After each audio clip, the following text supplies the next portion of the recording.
Okey, selamat pagi dan selamat sejahtera.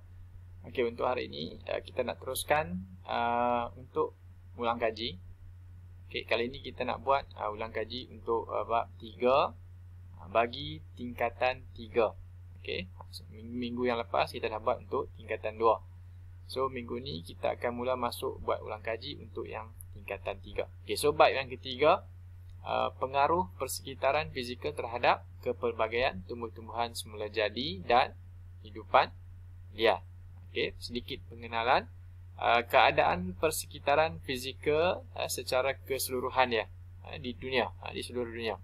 Okey, itu yang menyebabkan wujudnya ada pelbagai jenis tumbuh-tumbuhan, okey, dan juga hidupan yang ada di satu-satu kawasan itu sendiri. Okey, kita akan lihat faktor persekitaran fizikal yang mempengaruhi tumbuhan dan juga hidupan liar. Okey. Kemudian faktor bentuk muka bumi, saliran tanah dan iklim yang dapat mempengaruhi pelbagai jenis tumbuh-tumbuhan dan juga hidupan liar. Okey, baik. Okey, ini yang akan kita pelajari tadi, seperti yang kita lihat tadi. Okey, faktor persekitaran fizikal, okey, faktor bentuk muka bumi, saliran tanah, iklim. Kemudian pengaruh bentuk muka bumi, saliran dan tanah.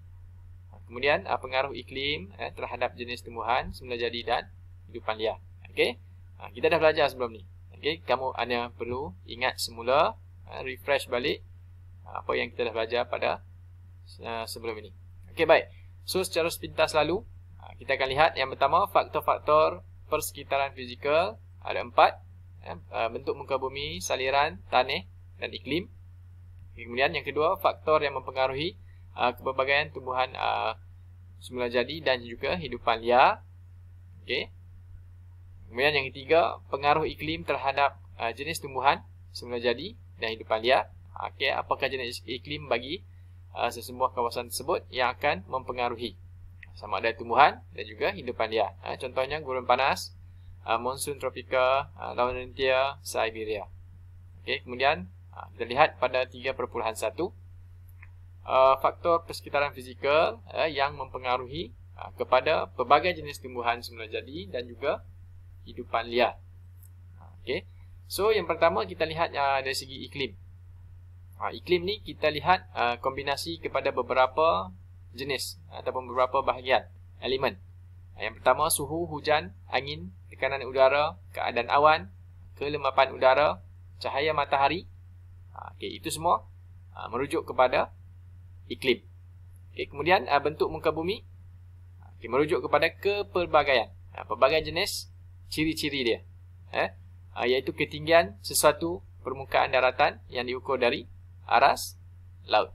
Kemudian saliran merujuk kepada jenis-jenis aliran ataupun pola aliran sungai serta cawangan-cawangannya. Okey, kuantiti air yang mengairi sesuatu kawasan di kawasan bentuk muka bumi. Kemudian tanah pula merujuk kepada lapisan yang paling atas sekali yang terhasil daripada dua bahan, iaitu organik dan juga bahan bukan organik. Okey, itu adalah faktor persekitaran fizikal yang telah mempengaruhi. Okey, baik. Kemudian 3.2, faktor yang mempengaruhi kepelbagaian tumbuh-tumbuhan semula jadi dan juga hidupan liar. Okey, baik. Pelbagai jenis tumbuh-tumbuhan dan hidupan dipengaruhi oleh pelbagai jenis faktor, iaitu bentuk muka bumi, saliran, iklim dan juga tanah. So kita akan lihat secara ringkas, tidak terlalu detail. Okey, so kita lihat yang pertama adalah bentuk muka bumi. Kita nak ingat semula. Okey, bentuk muka bumi 3 jenis. Tanah tinggi, tanah pamah dan juga pinggir laut. 3 bentuk muka bumi ni yang kita akan lihat. Yang pertama, tanah pamah. Kalau tanah pamah di Malaysia dan juga Amazon di Brazil. Kawasan ini, hutan yang ada adalah jenis hutan hujan tropika. Okey, kemudian di Malaysia, tumbuh-tumbuhan yang ada di hutan hujan tropika ni meranti, jelutong, cengal, merbau dan juga seraya. Manakala di Amazon di Brazil, pokok wimba, Brazilian mahogany, lapuna, ficus dan juga getah. Okey. Manakala di Thailand, Laos, Myanmar, Filipina, India, Bangladesh. Okey. Hutan monsun tropika ada di negara mereka. Di sana tumbuhan yang ada jati, cendana, pinkado, damar, mahogani, teak dan sal. Kemudian tanah pamah di Kanada, di sekitar tasik Saint Great Saint Lawrence. Jenis hutannya di situ adalah hutan conifer. Baik, kemudian tanah pamah luas, banyak sumber makanan. Ini menyebabkan banyak jenis hidupan liar dapat hidup di kawasan ini. Contohnya di Malaysia, hidupan liar seperti gajah, harimau, badak sumbu dan berbagai jenis, monyet, arnab, rusa. Manakala di Amazon, puma, jaguar, anaconda dan piranha. Sebenarnya banyak lagi jenis hidupan-hidupan liar yang ada di kawasan ini. Baik, kemudian teruskan. Yang kedua adalah tanah tinggi.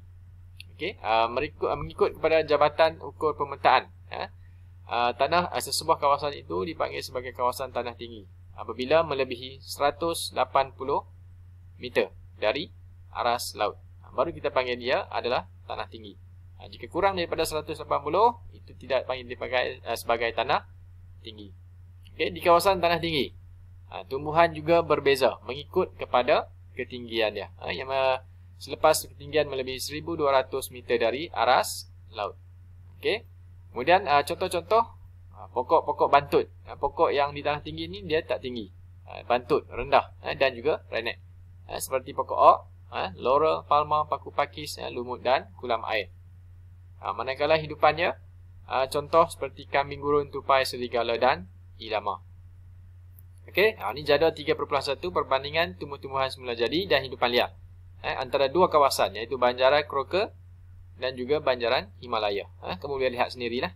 Di sini. Kita pun dah lihat pada sebelum ni. Kemudian pinggir laut.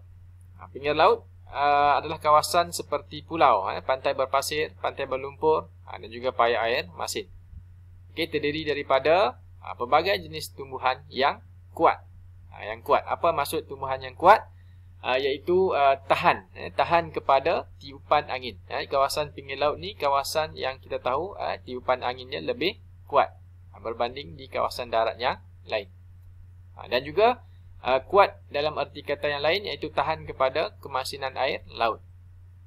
Itu kita kategorikan sebagai tumbuh-tumbuhan yang kuat. Contohnya seperti semak samun, bitangor laut, cemerlang laut, mengkuang laut, pokok bakau, pokok kelapa dan pokok-pokok yang menjala. Menjala ni yang hidup di atas tanah sahaja, dia tidak tumbuh secara tinggi ke atas. Contohnya seperti pokok tapak kuda.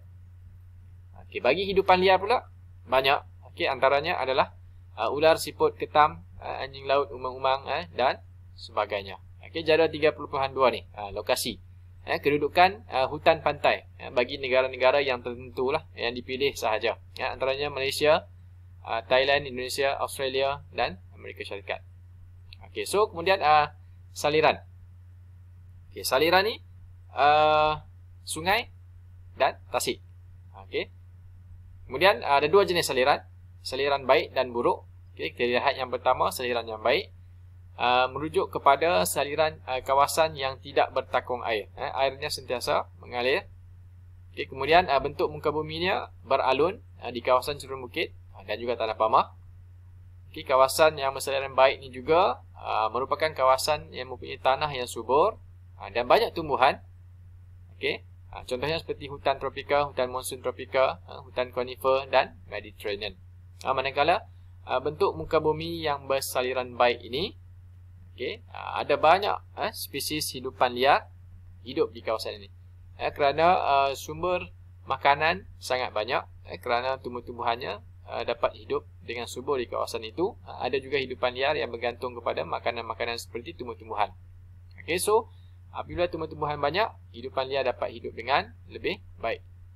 Kemudian kawasan yang bersaliran buruk, kawasan yang rendah dan sentiasa airnya bertakung, airnya tidak mengalir. Kemudian air yang bertakung ini akan membentuk satu kawasan kita panggil sebagai paya air tawar, di kawasan air tawar. Manakala di kawasan pinggir laut yang berlumpur akan terbentuk pula kawasan paya air masin. Kebiasaannya kawasan-kawasan ini tumbuh-tumbuhannya memerlukan air yang banyak dan mampu hidup di kawasan yang berair sepanjang masa. Maksudnya air sentiasa ada di situ. Pokok-pokok seperti bakau, pokok nipah dan pokok mengkuang. Sesuai untuk hidup di kawasan seperti ini. Okey, kemudian kawasan yang bersaliran buruk. Sesuai untuk hidupan liar. Okey, yang kebiasaannya. Yang dapat hidup di kawasan-kawasan yang berpaya, yang berair. Dan airnya bertakung, tidak bergerak. Okey, yang antara haiwan yang dominan yang dapat kita tahu, biawak, buaya memerang, burung showbill dan juga ular. Okey, baik, ini adalah satu jadual. Dinyatakan di sini jadual 3.3, lokasi. Kedudukan hutan paya air masin dan juga hutan paya air tawar. Bagi negara-negara yang terpilih sahaja. Dia tak senaraikan semua. Okey, baik, Malaysia, Thailand, Brazil dan Australia. So di Malaysia, hutan paya air tawar yang ada di Malaysia antaranya Tasik Bera. Kemudian di kawasan Delta Rajang dan juga Meludam. Okey, manakala di hutan paya air masin di kawasan pinggir pantai itu adalah Teluk Lahad Datu, Teluk Merudu, Kuala Gula. Okey, so perbezaan air masin dan juga air tawar. Dan seterusnya Thailand, Brazil dan juga Australia. Okey. Baik. Ini contoh gambar. Lembah Menang Chao Phraya di Thailand dan paya Everglades di Florida. Okey, kamu boleh rujuk juga dalam buku teks yang ada pada kamu. Jika tak ada, kamu boleh buka secara digital dalam Google Classroom. Saya ada muat naik. Okey, baik, kita akan sambung pada video yang kedua dengan tajuk tanah.